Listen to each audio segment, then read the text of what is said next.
Hey everyone, welcome back to the Byte Sized Podcast. I'm Chakit, your host, and as always, we have an awesome guest with us today. And once again, that guest is also me. Welcome to episode 3, and today we are talking about something I genuinely didn't expect to hear in 2026.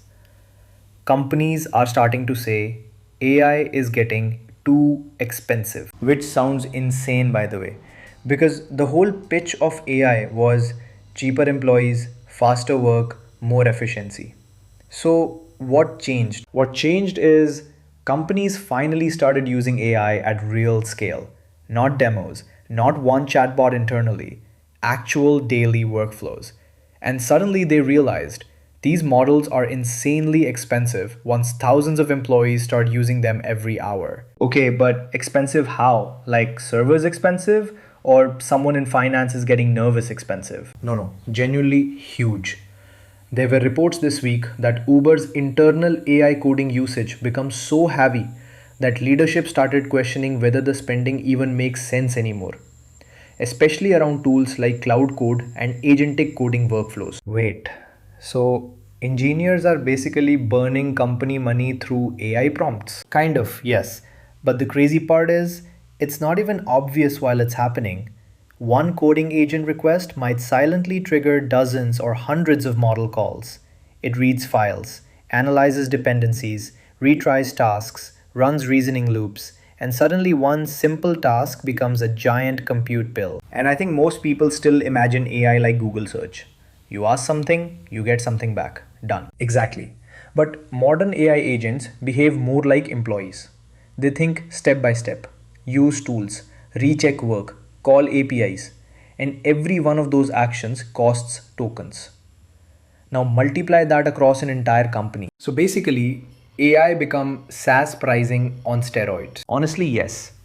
And companies are entering this weird phase now where employees love AI, but finance teams are starting to panic. That's hilarious. So we went from AI will replace workers to companies saying, please stop using so much AI. Literally. There's even this joke online now called Tokenmaxxing. People using absurd amounts of AI because it feels unlimited. But for companies, those bills are very real. And this is where it gets interesting to me.